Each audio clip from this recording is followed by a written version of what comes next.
estamos com o nosso terceiro bloco. Vocês estão morrendo de medo já de usar o computador, né? Porque a gente só fala de ataque, o que entra na sua máquina, o que rouba informações. Pois tem mais! Vamos lá! O que é que a gente viu na aula do bloco passado? Ó, na telinha, a gente começou a estudar os ataques e eu expliquei para vocês o vírus, o worm e o cavalo de Troia, não foi isso?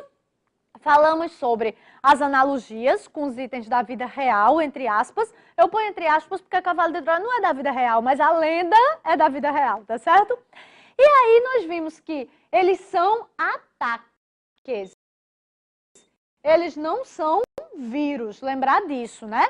E lembrar que para me proteger dos três, a gente usa programazinhos antivírus. Se nós fôssemos bem radicais, bem espartanos, o correto era anti-ataque, né? Mas o nome quem vai utilizar é antivírus, perfeito? Aí nós vamos ter por quê? Porque no começo só existiu o vírus, o worm e o cavalo de Troia surgem depois, mas aí não vai criar o anti-worm, o anti-cavalo de Troia. Então o antivírus fica lá pegando tudo, perfeito? Aí a gente vai ter aqui o spyware, que era o programa espião. Só que para explicar o spyware, eu expliquei para vocês o cookie e o cache, porque são dois outros conceitos que costumam aparecer em prova, inclusive com a comparação, e você termina se atrapalhando muito, tá? Então, para que não ocorra isso, a gente já explica o que é cookie, já explica o que é cache. Eu deixei com um asteriscozinho ali do lado para frisar que eles não são ataques, tá? São conceitos que vocês precisavam ter para que nós pudéssemos estudar o spyware. O ataque é o spyware, perfeito? Aí esse spyware, como a gente viu, ele vai capturar informações não autorizadas e da sua navegação em geral. Então esse spyware ele vai ficar lá na máquina roubando cartão, senha, conta, agência, né? Então a brincadeira do spyware é exatamente essa, é ficar lá roubando as informações. Aí dentro dos spywares nós íamos ter uma variedade de ataques diferentes, né? Uma série de ataques diferentes. Os ransomeres, que eram os sequestradores, então eles criptografam uma parte dos dados, eles vão lá criptografar, né, um pedaço do HD, ou o HD inteiro, ou um determinado diretório especial, bem, e aí só devolvem para você, só descriptografa, só permite seu acesso se você pagar resgate, tá? Aí a gente vai ter o hijacker, que é o cara que vai ficar alterando a página inicial do seu navegador.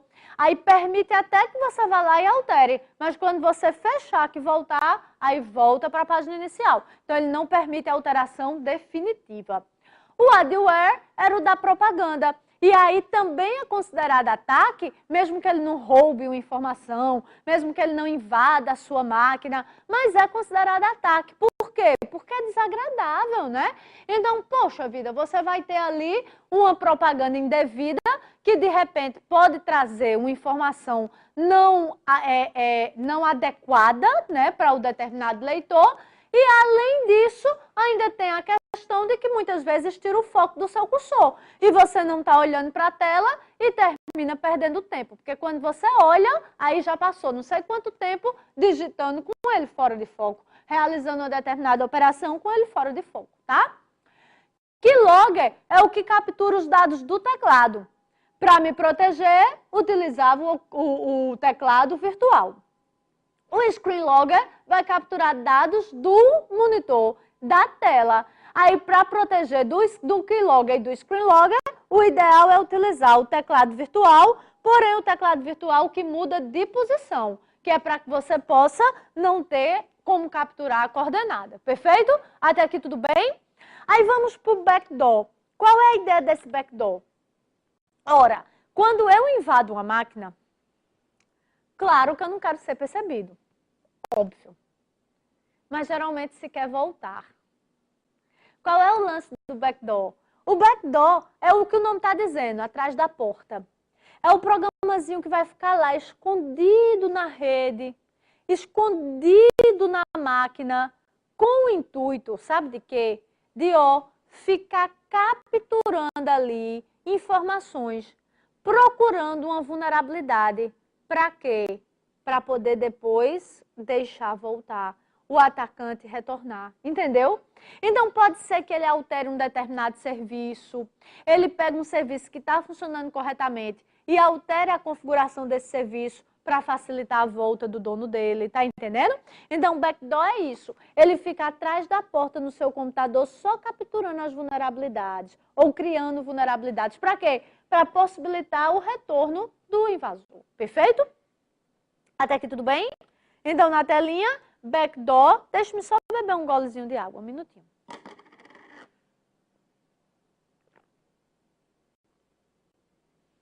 Backdoor captura informações na rede com o intuito de utilizar as vulnerabilidades para facilitar o retorno do invasor. Joia? Aí a gente vai ter o próximo, também spyware, que é o exploit. Esse exploit, ele vai ficar buscando vulnerabilidades na rede, vulnerabilidades em geral, tá? Então, o foco dele é realmente buscar vulnerabilidades nessa rede. Agora, veja que tanto pode ser usado para o bem, quanto pode ser usado para o mal. Como assim, Manu? Eu posso colocar um exploit na rede, eu como analista de segurança, eu vou lá e coloco o exploit na rede para ele achar as vulnerabilidades e me avisar, para que eu vá lá e corrija. Entendeu a ideia? Tranquilo? Mas eu também posso jogar o exploit na rede para ele achar a vulnerabilidade e me dar a dica para eu invadir. Então, tanto pode ser usado para o bem, quanto pode ser usado para o mal, tá? O que você precisa saber é que o exploit ele vai buscar as vulnerabilidades da rede, ok? Aí a gente vai ter o sniff. Sim, então para quem está fazendo o caderno, né? Sempre me esqueço. Então o exploit, ele busca vulnerabilidades na rede, perfeito? Aí o que é que o sniff faz? O sniff, ele é o farejador, tá? Então ele vai buscar na rede, ele vai pegar, tentar observar pacotes. Também tanto pode ser usado para o bem, quanto pode ser usado para o mal. Qual é a ideia desse sniff? Eu posso usar para olhar a rede e se passar um pacote estranho, eu ir lá e retirar. Ou por invasão. Como eu também posso usar para farejar a rede e ficar vendo os pacotes que estão passando, para ir lá e invadir, para roubar a informação. Então, tanto pode ser usado para o bem quanto para o mal. Ele fareja os pacotes, tá?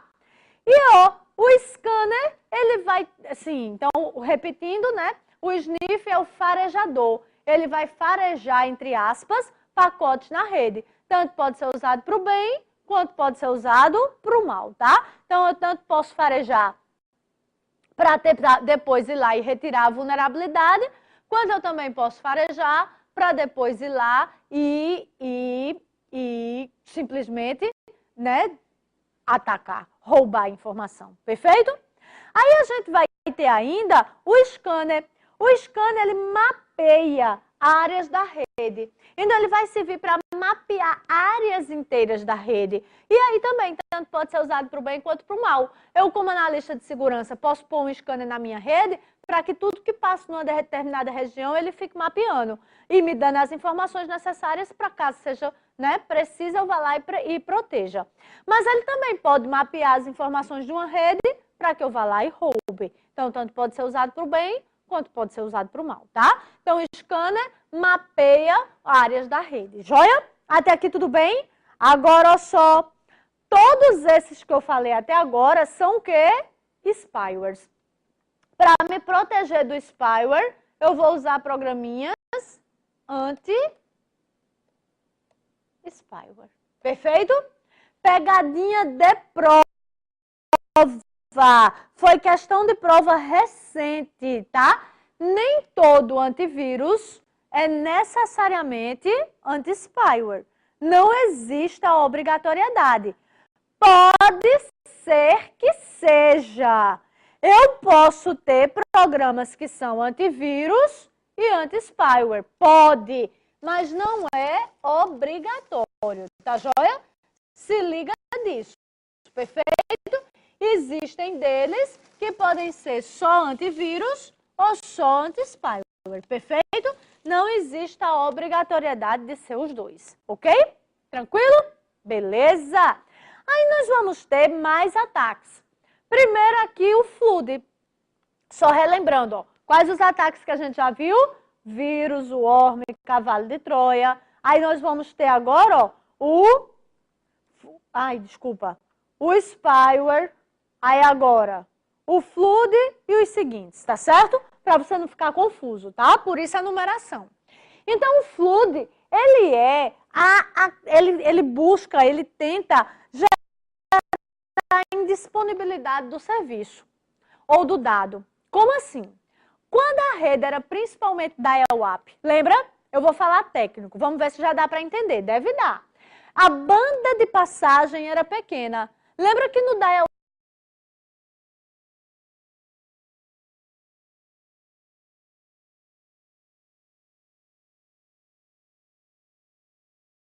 a gente só tinha 56 kbps no máximo, estão lembrados? Pois bem. Aí tinha muito aquela besteira do povo de dizer, eu vou te derrubar, eu vou te derrubar. Lembra dessa história? O que era eu vou te derrubar? Era você ficar lá, mandando mensagem para uma determinada pessoa. Aí o que acontecia? Sobrecarregava a rede dele. Sobrecarregava a banda de passagem dele. E aí a conexão, caía. Flood é isso. Qual é a ideia? Ó, eu fico mandando pacote para um determinado servidor, ou uma determinada máquina, o que é que vai acontecer? Ou ele vai ficar sobrecarregado e aí não vai conseguir realizar a tarefa que deveria realizar, ou então pode até acontecer de derrubar a conexão. Entenderam a ideia? É isso que é o flood. Agora, existe o flood intencional e existe o flood não intencional. Qual é a ideia? O intencional é aquele que eu digo, eu vou derrubar esse servidor. Aí você faz um robozinho, que na verdade é um programa, para ficar lá só mandando pacote para aquele servidor. Ou para aquela máquina. Isso é um flood intencional. E o não intencional, o melhor exemplo que eu posso dar é quando sai... Desculpa. Quando sai resultado de prova. Na maioria dos casos, a dependendo do concurso, claro, mas na maioria dos casos, a primeira meia hora ninguém consegue usar, né? Por quê? Ou por que é? Porque vai estar todo mundo usando ao mesmo tempo. Aí a rede fica sobrecarregada. Entenderam? Aí é preciso passar um tempinho para você ir lá e conseguir usar. Depois de uma meia hora, uns 40 minutos, aí você volta a usar, não é? Então isso foi um flood também, mas foi um flood não intencional. O que é que a maioria dos sites eles colocam para que você não tenha esse tipo de problema, ou pelo menos para tentar minimizar. Ou aquele teste de captcha, que é isso. Na telinha, pronto. Isso é um C, tá? Só tirando aqui. Joia? O que é isso? São aquelas letrinhas e códigos que você tem que digitar para poder passar. Tem gente que acha que aquilo é criptografia. Tem nada a ver, tá? Amor de Deus. É só para quê? Para que se alguém tentar fazer o flood, aí o que é que vai acontecer? Tem que pelo menos digitar a letra, né? Ou parar para capturar a letra. Aí o servidor respira. Aí pronto, já evitou o flood. Perfeito? Tranquilo? Posso passar? De verdade? Beleza. Aí o próximo, sim. Então, o que é o flood? O flood é a sobrecarga de dados em uma determinada máquina ou servidor. Para fazer o quê? Visando o quê? Gerar a indisponibilidade do serviço ou dos dados, ok? Aí nós vamos ter o coelho. Qual é a ideia do coelho?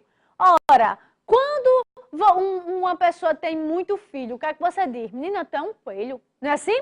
Por quê? Porque a ideia do coelho é que ele tem uma alta capacidade de multiplicação, não é? Pois pronto, esse programazinho, esse ataque do coelho, a ideia é essa. É colocar na rede programazinhos que vão se multiplicar muito rápido. Qual é a ideia? Sobrecarregar também. Gente, ó, cada arquivo em execução na memória, a gente chama de processo. Eu sei que vocês estão super acostumados com processos, né? Da carreira jurídica. Cuidado para não confundir. Pois a gente também trabalha com processo, tá? Só que o processo da gente é o arquivo na memória. Então, quando ele está em execução na memória, ele é um processo. Aí, qual é a ideia do coelho? É multiplicar esses processos na memória. Entenderam a ideia? E rápido, de forma muito rápida. E por quê? Porque aí, o que é que vai acontecer? No mínimo, na melhor das hipóteses, vai perder desempenho da máquina. Na melhor das hipóteses. Em alguns casos, pode superlotar tanto que ela não vai mais nem conseguir atender a demanda dela. Perfeito? Então, é esse o intuito do coelho. É fazer multiplicar isso de maneira tal que você não consiga, né, gerenciar. Aí, muitas vezes, você vai perder aquela máquina ou por falta de desempenho ou porque ela pode até mesmo perder o serviço, gerar indisponibilidade. Perfeito? Até aqui tudo bem? Então, aqui, ó, o coelho vai fazer o quê? O coelho vai multiplicar processos na máquina, buscando o quê? Sobrecarga. Então, na melhor das hipóteses, ele gera perda de desempenho, na melhor das hipóteses. Em alguns casos, a sobrecarga pode ser tão grande que gera a indisponibilidade do serviço, ok? Qual é a ideia do bot? O bot é o robô. Então, esse ataque de bot é a chamada máquina zumbi. Você já ouviu falar? Qual é o lance da máquina zumbi? Assistiram o Walking Dead? Pronto! Horrível. Só assisti o primeiro episódio. Horrível. Depois que o cabo lá tava comendo a mãe. Jesus, né? Me poupe. Horrível. Mas, bem, tem gente que gosta, adora, não vive sem, né? Mas eu descobri que eu não tenho estômago para zumbi. Então, o resultado, o que é que vai acontecer? O zumbizão tá lá. Por que é zumbi? Porque o cara perdeu o controle de si, né? Então, ele tava lá, sendo pronto, fugiu o nome agora. Carnívoro, mas esqueci o nome agora. Depois eu me lembro, tá? Tava lá se alimentando da própria mãe. Por quê? Porque ele perdeu o controle de si. Ele não tem mais consciência do que ele está fazendo. Ele é um autômato lá, só respondendo aos comandos, não é assim? Pronto. Então, aqui é a mesma ideia. O que é a máquina zumbi? O que é a máquina robô? É a máquina que está dominada por alguma outra máquina. Então, em que consiste o ataque de bot? Uma máquina externa invade e domina aquela máquina. E as ações daquela máquina passam a ser realizadas sob comando do atacante. Então, imagina uma marionete, né? Pronto, essa máquina passa a ser uma marionete. A outra máquina manda, puf, ela faz. A outra máquina manda, puf, ela faz. E por aí vai. É óbvio que na outra máquina tem o atacante, né? Óbvio, perfeito? Então, o que é que acontece? Isso dificulta a investigação.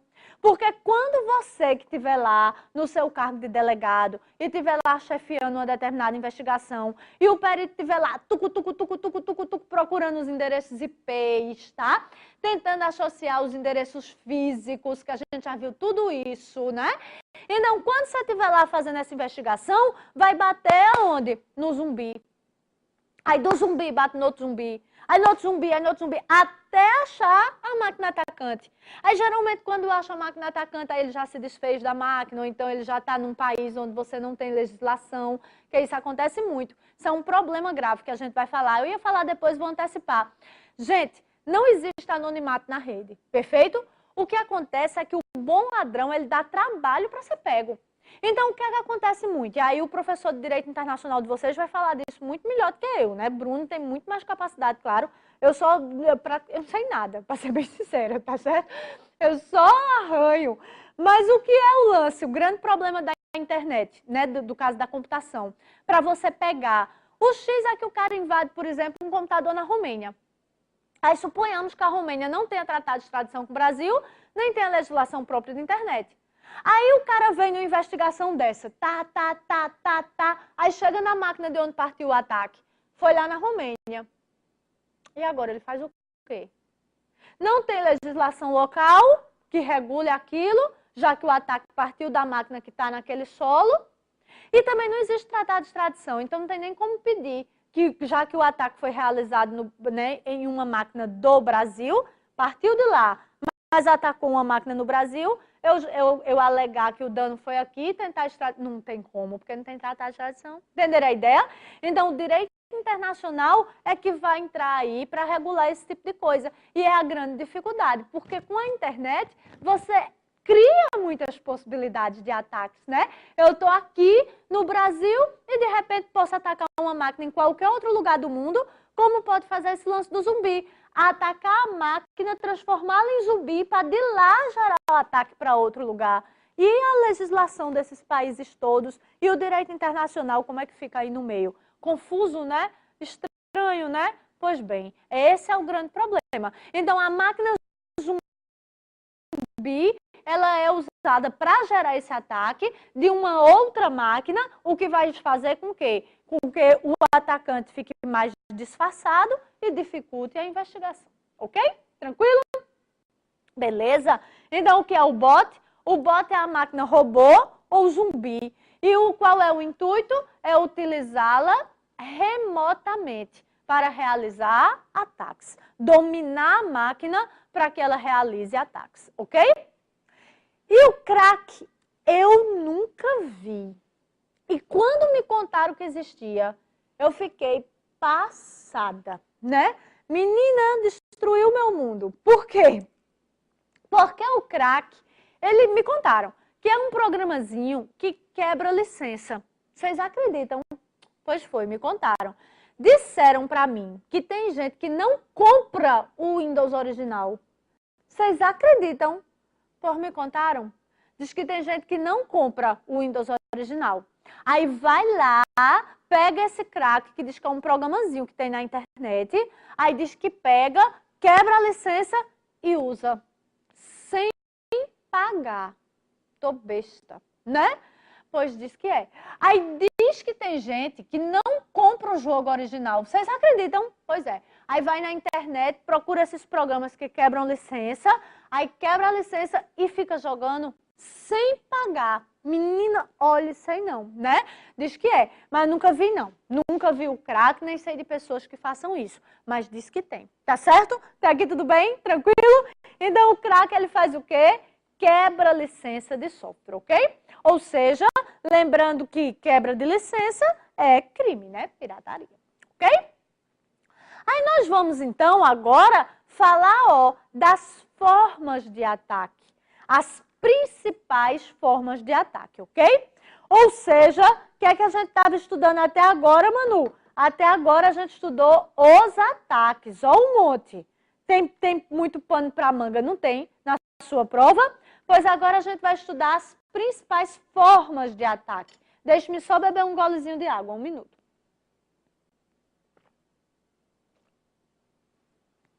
E as principais formas de ataque são, primeiro, o spam.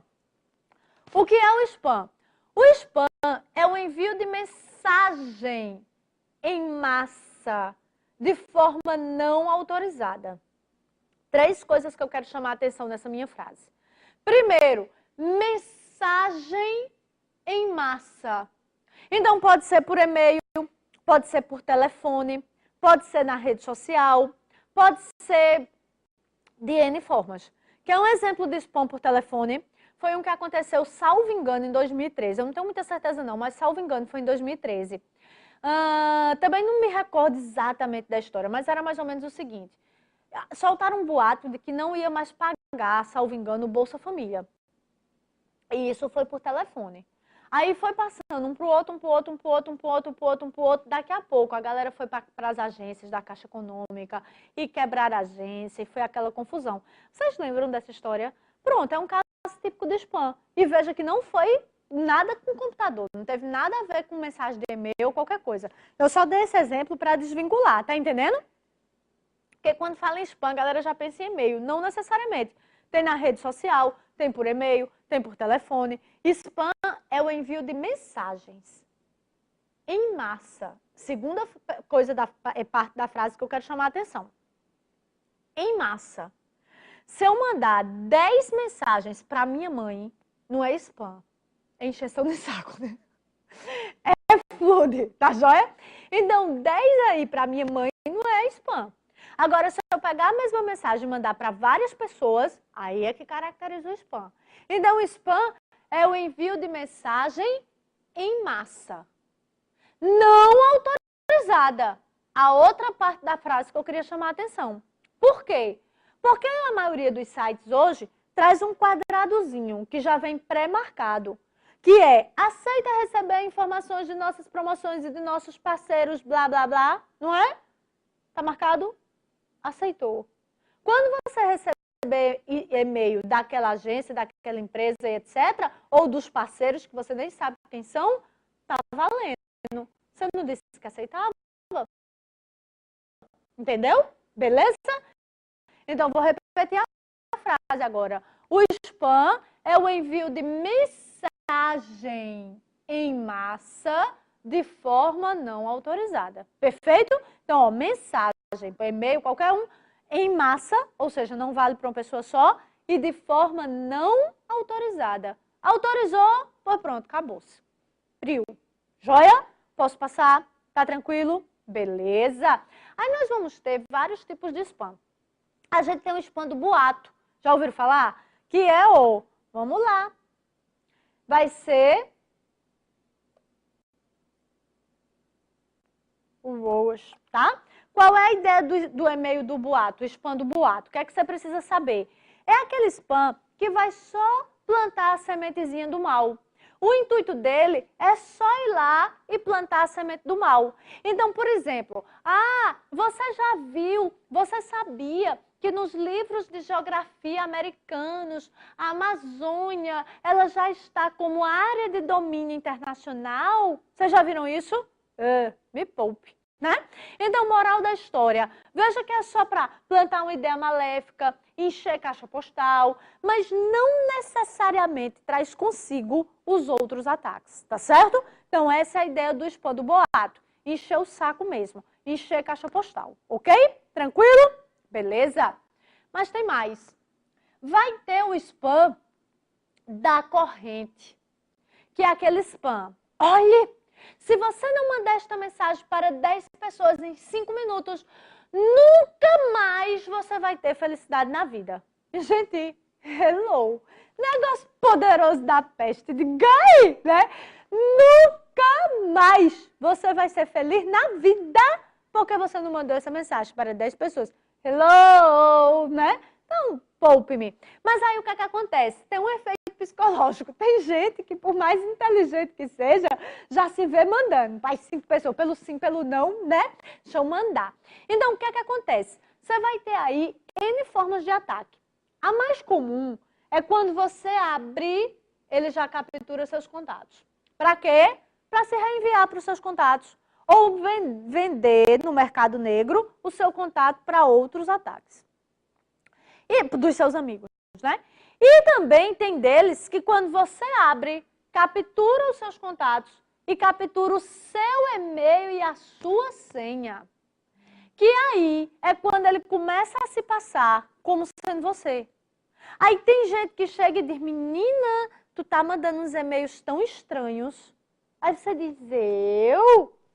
É. E aí você nem mandou. Olha o que foi, capturar seu e-mail e sua senha. Então, se repassando como sendo você. Entenderam a ideia? Joia? Então, ó pra cá. O spam do boato, ele vai encher caixa postal, plantar uma ideia maléfica, mas não necessariamente traz outros ataques consigo, tá? O spam da corrente, ele vai ter várias formas de ataque, mas os mais comuns, capturar contatos e, em alguns casos, capturar o seu próprio e-mail e a sua senha. Perfeito? Mas tem mais.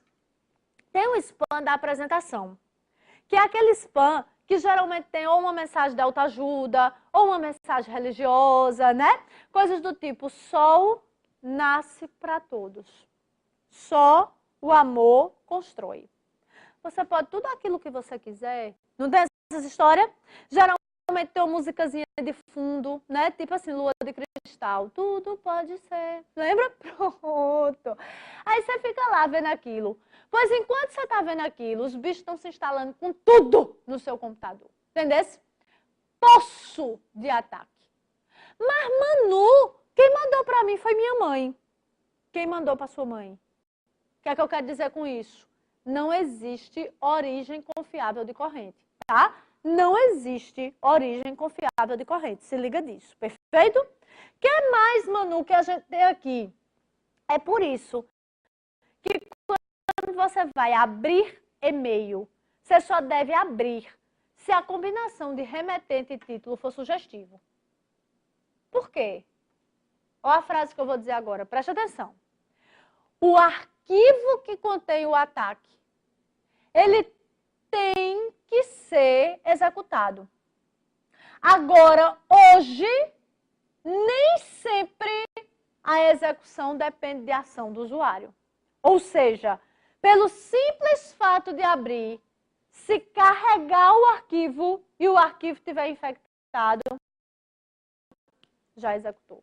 Entendeu a ideia? Existem arquivos autocarregáveis. Quando você abre, já carrega. E muitas vezes em imagens, coisas assim. Aí está infectado, carregou, tchau. Entenderam a ideia? Cuidado. Então, nem sempre tem que ir lá e baixar o anexo e executar alguma coisa para ser infectado. Se for autocarregável, tchau. É óbvio que são ataques mais difíceis de implementar, mas que existem, existem. Perfeito? Até aqui tudo bem? Mas eu estou acabando o nosso terceiro bloco. Aí daqui a pouquinho eu volto com o nosso quarto